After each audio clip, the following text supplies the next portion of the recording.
Half of New Zealand's carbon emissions come from livestock, most of which is methane. How is it that livestock can produce so much greenhouse gas? And is it really as bad as coal and oil? G'day. New Zealand has a lot of sheep and cattle, and they do produce a lot of methane. But did you know that more methane comes from the pointy end rather than the back door? So when people talk about cow farts causing global warming, they are quite wrong. But it's not just about where the methane comes from, but also on how much of a problem it is. Methane from our cows and sheep is a greenhouse gas, but it is not the same as the greenhouse gases produced by coal and oil. Let me explain. When we burn coal and oil, we add CO2 to the atmosphere. This CO2 lasts for hundreds of years, and therefore adds to the stock of CO2 already in the atmosphere. For every litre of petrol we burn, around 2.3 kg CO2 are added to the atmosphere. Methane is different. When an animal belches methane, it does not necessarily add to the atmospheric stock of methane, because methane does not last in the atmosphere for very long, and is constantly oxidizing to CO2. It is all part of a cycle. CO2 grows the grass. The cow eats the grass. The cow belches methane. Methane oxidizes to CO2. And CO2 grows the grass. As long as the number of livestock remain constant, their emissions do not cause the atmospheric concentration of methane to increase, and therefore do not cause the atmosphere to warm.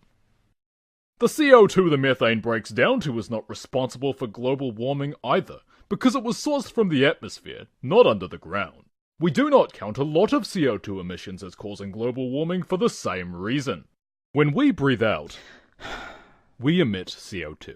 But because it does not add to the stock of CO2 in the atmosphere, we do not blame it for global warming. It is all part of a cycle. CO2 grows the food. We eat the food. And when we breathe out, the CO2 returns to grow more food. So why do they not treat cyclical methane emissions in the same way that they treat cyclical CO2 emissions? Well, it was all just a big mistake, really, and it is all to do with what they call carbon.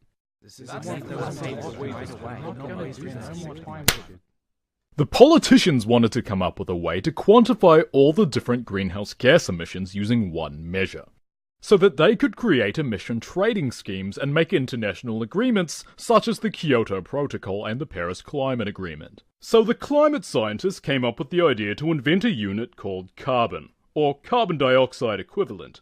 All the greenhouse gases are compared to each other and quantified in terms of their global warming potential, compared to carbon dioxide.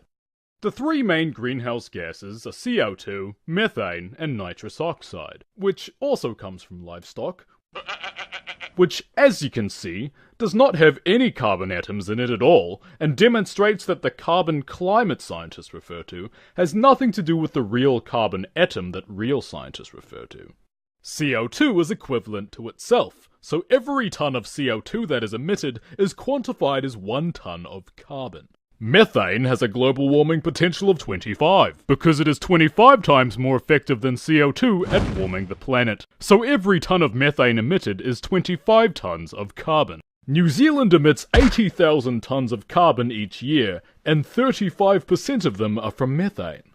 However, while every ton of non-cyclical CO2 emitted as carbon adds to the atmospheric stock of CO2, the 28,000 tons of carbon said to be produced from methane don't necessarily add to the atmospheric stock of methane at all. This is where the carbon unit sort of falls to bits. The climate scientists thought they had come up with a good idea. Yeah! Quantifying different gases using one unit, called carbon, had some merit when it applied to new emissions that caused the atmospheric concentration of greenhouse gas to increase, such as if we increase the number of sheep or cattle. These emissions would be additive, as are the emissions from your car exhaust, because they result in an increase in atmospheric greenhouse gas. If we produce 1 ton of new methane from adding more sheep and cattle, under their system it is the same as if we produce 25 tons of new CO2. But what the climate scientists forgot to consider is that when methane is sourced from constant emissions, which is most of them, the system did not work, and they had developed a system which bore no resemblance to reality, and was creating huge quantities of fictional carbon that did not correspond to any increase in the concentration of any greenhouse gas.